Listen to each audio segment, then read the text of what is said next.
So our next speaker today is Stefan Schumacher. Hi, Stefan. He'll be discussing issues of intelligence, probably alternative intelligence of intrusion detection systems, and how this has to do with the reliability of IDSs. Yeah, so I welcome you to my talk. The topic is the developmental psychology of intrusion detection systems. And first I would like to introduce myself. I'm currently studying educational science and psychology at the University of Magdeburg in Germany. Some years ago I once studied computer science and electrical engineering but quit it. And in 2004 I wrote a short article about intrusion detection systems, and I'm still interested in that stuff. Nowadays I'm focusing on social engineering, security awareness, and I do some research on organizational security, so I may have a different point of view on security than a computer scientist or a hacker. So this is more or less a scientific talk, so I will give no answers but raise more questions. What is the background of that talk? The topics of psychology and intrusion detection systems sounds a little bit strange, but it works well if you think that every intrusion or security incident has a social dimension. To detect or prevent security incidents, the social dimension has to be analyzed. You cannot get along only with a technology-only model. Preventing security incidents means you have to anticipate future events. That means you have to predict the behavior at a future point in time. So from the behavior of someone at the point of time sorry, my tongue. You have to try to predict the future behavior of someone from the behavior he is currently showing. This is called a probabilistic decision in psychology and philosophy, which means that this decision is not very stable, or has not to be very stable or very safe. It is always with some kind of insecurity. To make such a decision, you need diagnostic and prognostic competences and social intelligence. In philosophy, you would call this cognitive faculty or gnosis, which is the Greek term for that. These competencies are the core competencies of psychology and especially psychiatry. So I thought it might be interesting to show the psychologist's point of view onto that topic. There are currently some interesting research projects going on beyond computer science. There was a large school shooting in March in Germany, and a 16-year-old boy killed, I guess, 12 people. And now there is a project going on at the University of Berlin that wants to prevent school shootings and identify potential school shooters. And that can be considered to be some kind of intrusion detection too. The interesting discussion about that project was that the police and some politicians tried to turn schools into prisons with fences and such, and most of the teachers said that doesn't work. We have to use more psychologists and psychiatrists and try to prevent or try to analyze the behavior of students. There is another project going on about analyzing surveillance cameras or the data from surveillance cameras to identify potential terrorists. The idea behind that is that a computer program is being developed that is analyzing the pictures and try to analyze the behavior of human beings, and based on that it will give a decision if someone is a terrorist or maybe a robber or a murderer or something like that. There's also, of course, research being done for several years in criminal prognosis and criminology, which is also part of psychology and psychiatry. Or from a philosophical point of view, you have to think about decisions and decision making. Heinz von Förster, who is from Austria originally, made a so-called metaphysical postulate. He said there are two kinds of decisions that can be made: those who already have been made and those who cannot be made. The first kind of decision is or are decisions usually made in nature science, like physics, biology or such.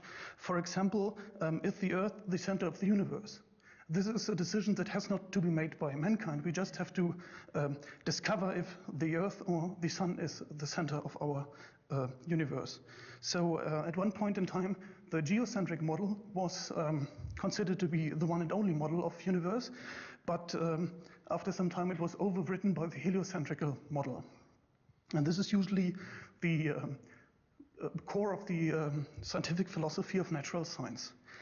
The second kind of decision, those who cannot be made, are decisions like, should gay marriage be allowed? This is something you can debate of, but you cannot say that decision is true and that decision is false. It is something you will never come to, or you can only come to a conclusion, but you can never find a natural cause for that conclusion.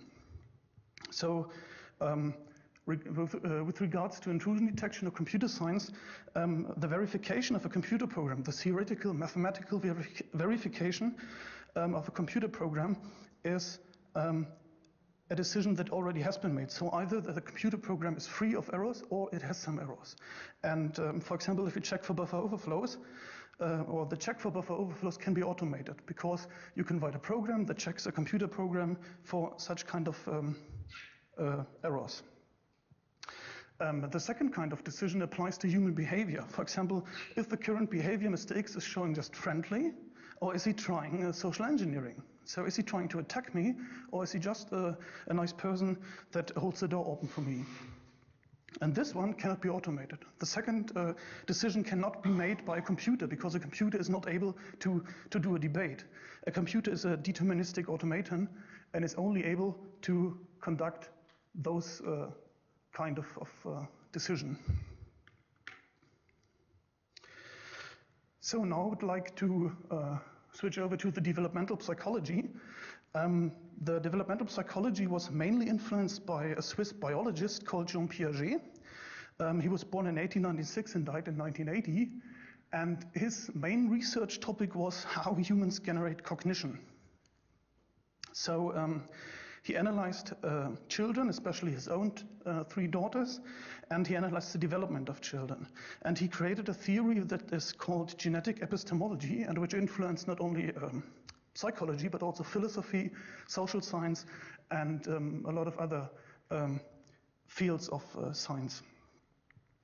He described the developmental steps of children, and he described the development of the mind of children. So how are people developing social intelligence? When are people or human beings able to interpret social behavior?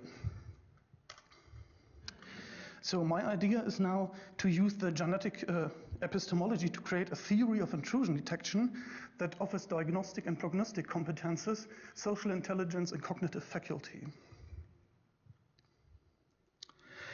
The genetic concept was introduced mainly by Darwin. He introduced the concept of development as evolution or epigenetics, as it's called in biology. Any kind of evolution is a process that builds new structures and attributes from indifferent genes. So new capabilities are developed. Evolution has no determinable beginning and no defined end. In psychology, we do research on the field of ontogenesis, which means the evolution of one human being, so from birth or gestation to the death of one man, but we also do phylogenesis, which means the evolution of one phylum or phylum. That means the whole mankind. So how did the mankind develop from 2000 before Christ up to now? And this model of phylogenesis could also be used to describe the evolution of science. For example, we could say the scientific progress is some kind of evolution that started with maybe Ptolemy in Old Greek and now went over from Einstein to Max Planck and so on. The main or the central theoretical concept of the genetic epistemology of Piaget is the structure.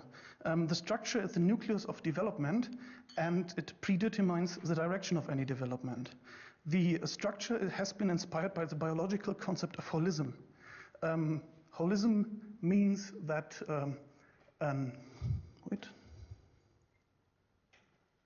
there's another slide about holism. That idea of holism led to the genetic psychology and the cybernetic theory of equilibration, which I will describe in another slide. Structures are used to describe cognition via general forms. So Piaget was not interested in describing a specific cognition, but he was interested in describing how cognition is made or how cognition works and how people or maybe even machines are able to generate some cognition competences. And those structures are used to describe how cognition is organized.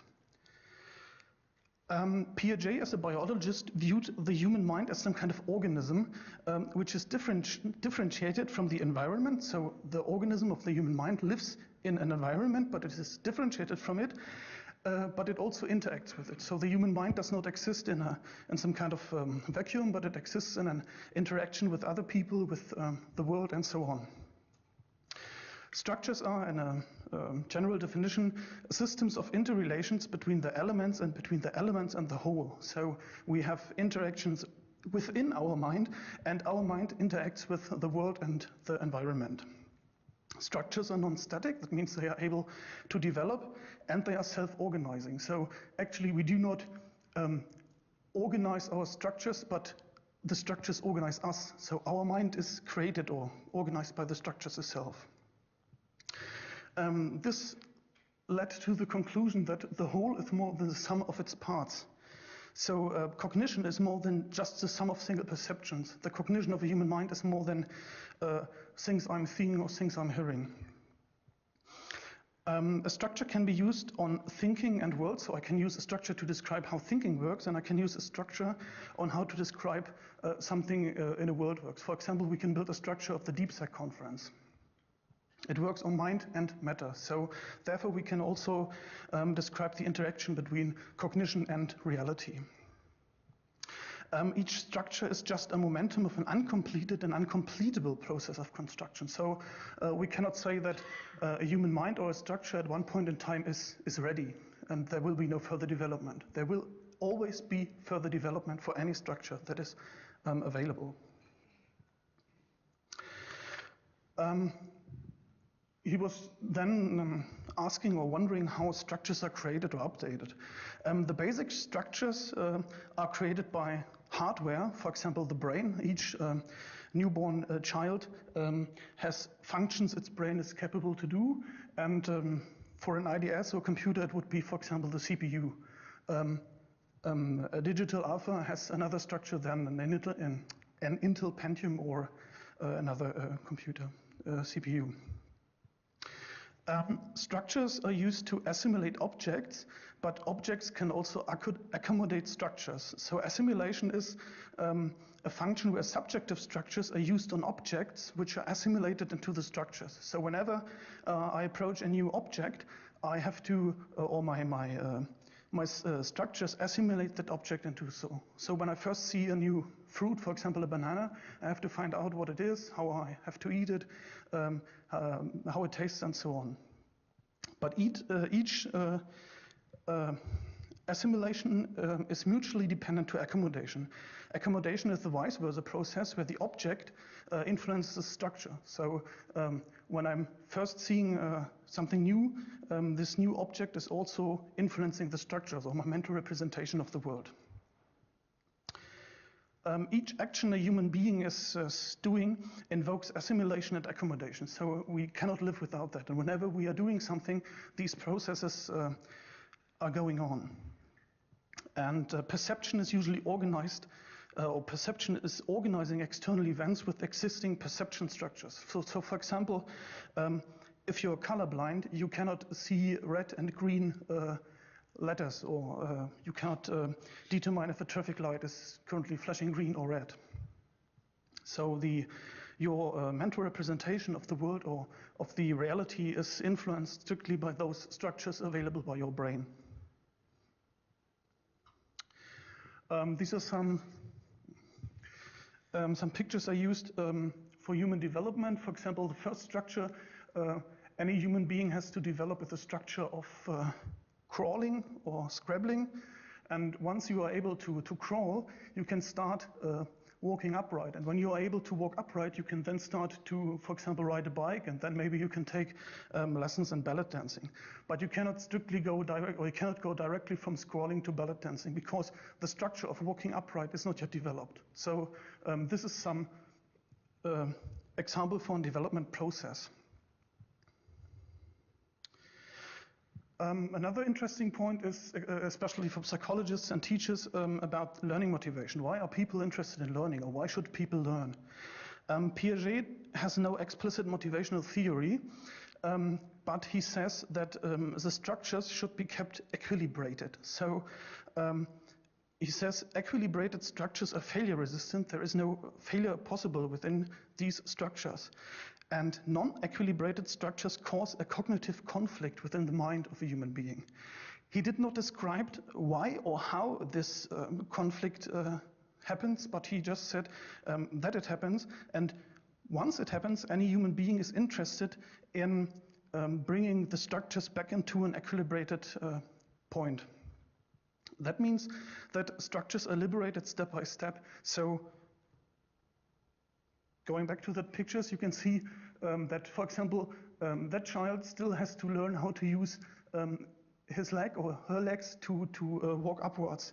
And this is done by equilibrating the structure of movement. So each higher structure is more comprehensive than its predecessor.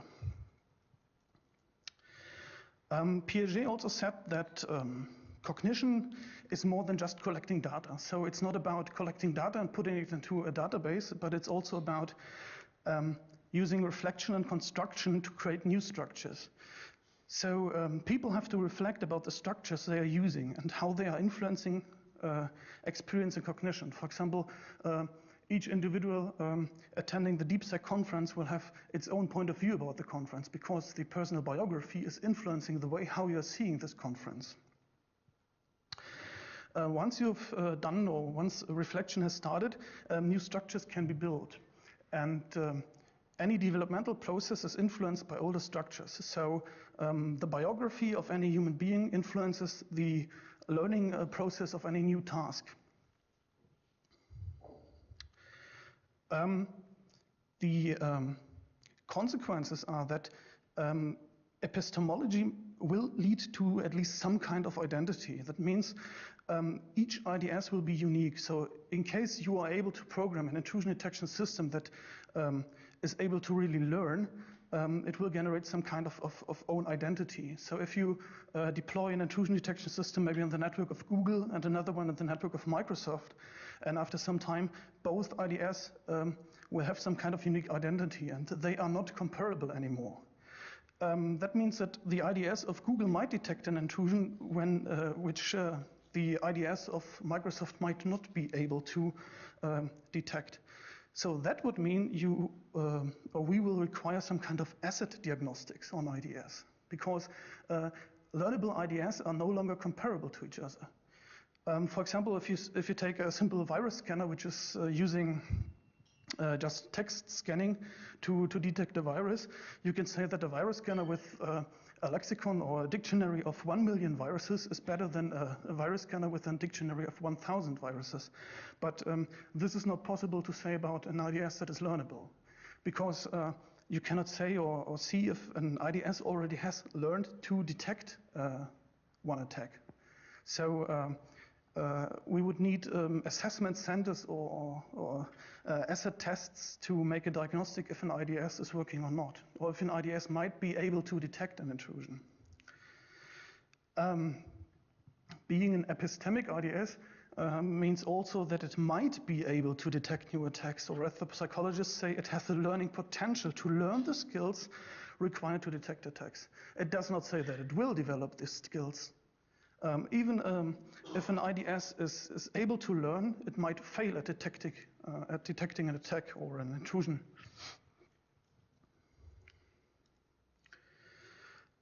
So now I would like to leave the Piaget universe and go back to learning.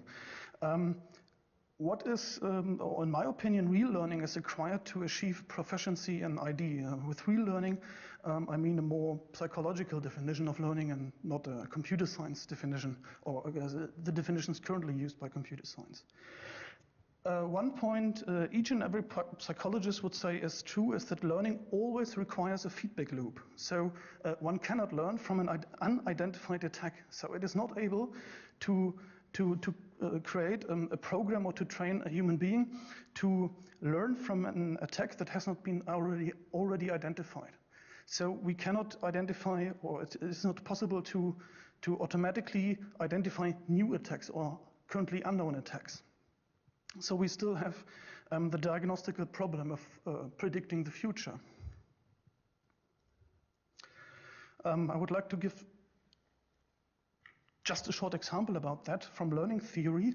One of the older learning theories is so-called behaviorism.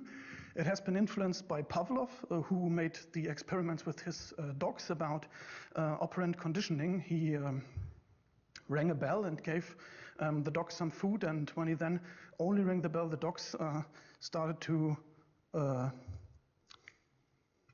speichel. The dogs reacted on, they wanted their food because their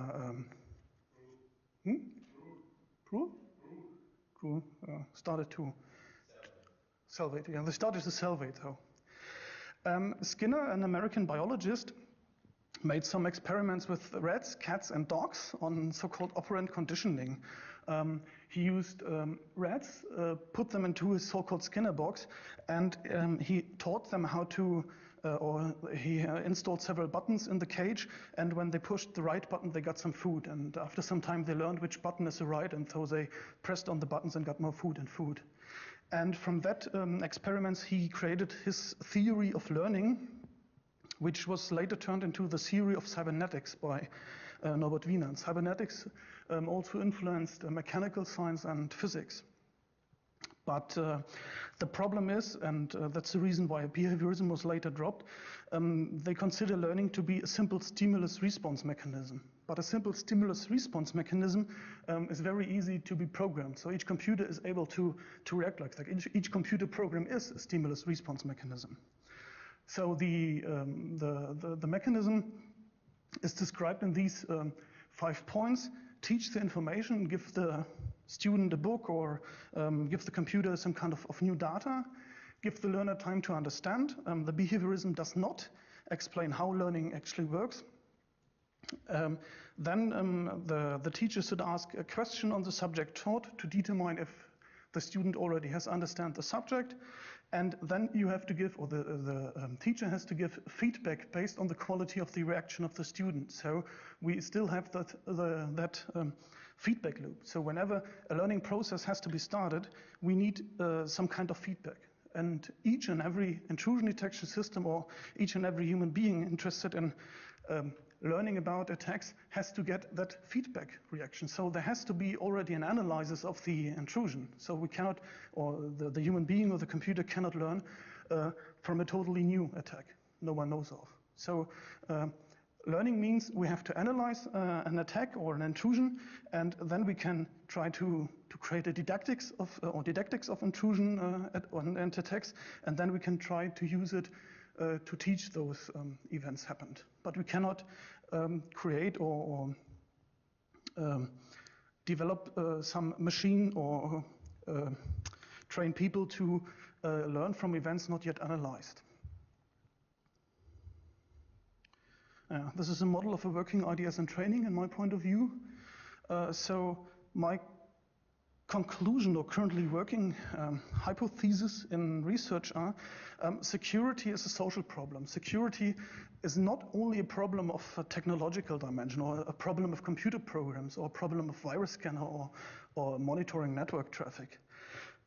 In my opinion, only humans are able to detect intrusions. Only human beings have currently the skills and abilities to think about future events and to try to give a prognosis or diagnosis of an event. Computers can make no decisions, or at least no decisions of the second kind. Computers are just tools. We can use computers as a great tool to enhance security, but computers alone are not able to generate security. Security is a dimension of organizational culture. So I guess more organizational research has to be done. For example, knowledge management has been researched quite good by computer science, economy, psychology, and social science.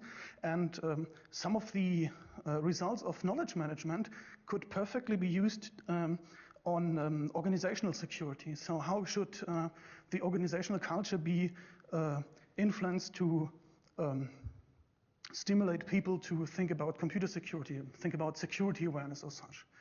Security awareness is only working when the organizational culture is supporting awareness, and it's supporting learning by the individual and organizational learning. And we currently have no theory of organizational security. I would like to create, or at least try to develop such kind of theory where security is viewed from the organizational point of view, from a more upper level than just a technological view. I would like to leave the level where only TCP/IP packets are analyzed or some cryptographical signatures are viewed. And I would like to also include human beings, human behavior, human actions, philosophy, and of course, more or less a theory of organizational structures.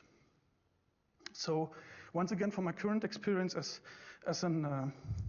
someone who is conducting security awareness campaigns, those structures or structures established within an organization give the possibilities to create an organizational culture which is security aware, but the structure alone does not create security awareness. It just gives the possibility for the human beings to become security aware. So, okay, faster than thought. Questions, discussions, or was it too esoteric for you, or too philosophical? Or? Yes? Okay. Traffic anomaly. From. Is it coming close to what you're talking about? Yes, maybe on another level. So I guess an anomaly detection already also has a diagnostical problem. So if you already know what kind of anomaly is an intrusion, you can perfectly write a computer program that works it. But if you do not know which anomaly will lead to an attack or is an attack, you cannot analyze it and you cannot react on it or prevent it. So these philosophical questions I rose are applying to any kind of intrusion detection. And what I try to set is that some levels can perfectly be worked by computers. For example, traffic anomaly. That's the perfect work for computer. But on the organizational point or from a higher level, you also have to include human beings. There was any more questions? Many of the questions you raised in this presentation were, I think, in the late 1980s or early 1990s, have been reported regarding these expert systems, decision-making systems, yes. And where do you defer those systems? Because I think the research on that fell kind of asleep in the last years. I haven't heard a lot about that. Where do you differentiate those from IDS systems? That's an interesting question. I'm doing some studying on knowledge management, and we also have these topics there too. When we have a lecture at university, we usually have psychologists, computer scientists, and economists in these lectures, and they are also the same discussions about that. So I think from a technical point of view, they might work on several problems, but what I have to say, they are also just tools, and they have to be used by some kind of organization, some kind of strategy and human beings.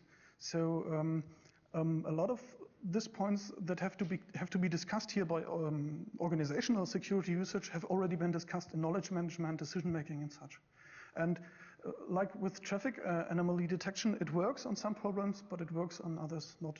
And there is also the run between how Clausewitz said in his book on war. There is always a run between the sword and the shield. So once you develop a strategy to defend something, an attacker will create a strategy to attack it.